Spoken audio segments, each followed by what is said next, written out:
Kumbawa mga tomodachi, ako si Tomodachi at ito ang buhay sa cruise ship. Bale, dito na muli tayo mga tomodachi.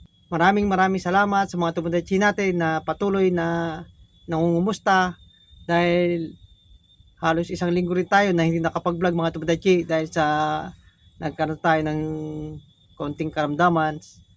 Pero okay na ulit po tayo. Para sa inyo itong vlog na to mga tomodachi. Nakapalo ka sa akin o hindi, paki-like mo lang video nito, paki-comment mo, like, share, comment. Sa pataas ng pataas ang bilihin dyan sa Pilipinas, sa atin sa Pinas. Hindi lang dyan sa Pilipinas, kasi global to sa buong mundo mga tomodachi.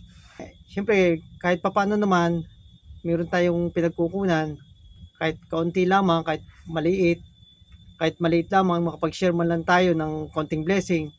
Kaya, kapag nakita mo itong video na ito, paki-like, share, comment, kahit na 1 litrong gas man lang, mabigyan ko kayo mga tomodachi. Mapagbahagi man lang ako, kahit na 1 litrong gas man lang. Lalong-lalo na sa mga tomodachi natin dyan sa lansangan, sa mga rider, sa mga panda rider dyan, sa mga grab food, sa mga lalamove, yan, sa mga tomodachi natin dyan na bumibiyahe lagi sa lansangan. Siguro naman, malaking tulong na rin kung mabibigyan ko kayo ng 1 litrong gas. Pag nakita mo itong video ito, kapag dumaan sa wall mo, paki-like, share, and comment para mas marami pa tayong matulungan mga tomodachi.